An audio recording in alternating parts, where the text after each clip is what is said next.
একের পর এক বিস্ফোরণ, ক্ষেপণাস্ত্র, ড্রোন হামলা আর সেই সঙ্গে তেহরানের হুঁশিয়ারি। এটাই শেষ নয়। দাবি করা হচ্ছে কুয়েতে থাকা মার্কিন সামরিক ঘাঁটিগুলোতে চালানো হয়েছে ব্যাপক হামলা।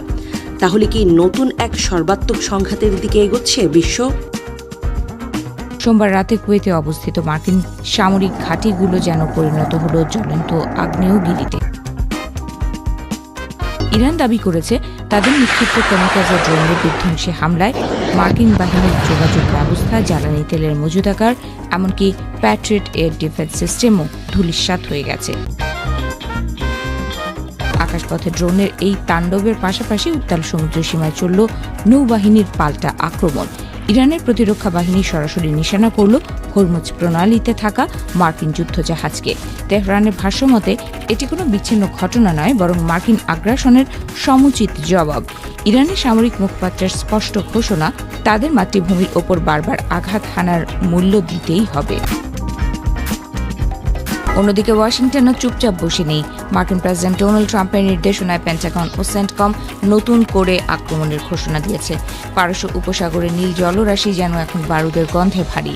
বন্দর আব্বাস থেকে শুরু করে কিশ দ্বীপ কিংবা কুয়েতের সীমান্ত, সর্বত্রই এখন শুধু বিস্ফোরণের গর্জন। ট্রাম্প প্রশাসনের হুঙ্কার, ইরানকে সামরিকভাবে কোণঠাসা করতেই তাদের নতুন এই দফার অভিযান। এই সংঘাতের সূত্রপাত হয়েছিল মাসখানেক আগের এক ভঙ্গুর যুদ্ধবিরতি চুক্তির মাধ্যমে, যা এখন কার্যত কাগজের টুকরোয় পরিণত হয়েছে। আন্তর্জাতিক বিশ্লেষকেরা দেখছেন হরমুজ প্রণালীর নিয়ন্ত্রণকে কেন্দ্র করে তৈরি হওয়া এই ক্ষমতার লড়াই এখন আঞ্চলিক যুদ্ধের চেয়েও বড় কিছু হয়ে দাঁড়িয়েছে। বিশ্ববাজারের তেলের দামও যেন এই উত্তেজনার আঁচ পেয়ে লাফিয়ে বাড়তে শুরু করেছে। ইরানের সামরিক নেতৃত্বের কণ্ঠে এখন অদম্য সাহসের সুর। তারা খোলাখুলি হুমকি দিয়ে রেখেছে, আমেরিকান কোনো সামরিক স্থাপনা বা সম্পদ এই অঞ্চলে আর নিরাপদ নয়। তাদের দাবি, মার্কিন প্রেসিডেন্ট অবরোধের পাল্টা জবাব দিতে তারা পুরোপুরি প্রস্তুত। প্রতিটি ড্রোন হামলা, প্রতিটি মিসাইল যেন তেহরানের টিকে থাকার লড়াইয়ের প্রতীক।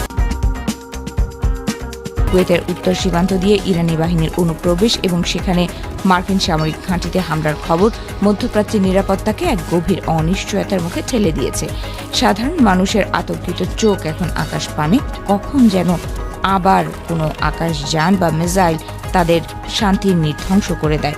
আরব দেশগুলোর আকাশসীমা যেন এক অদৃশ্য রণক্ষেত্রে পরিণত হয়েছে।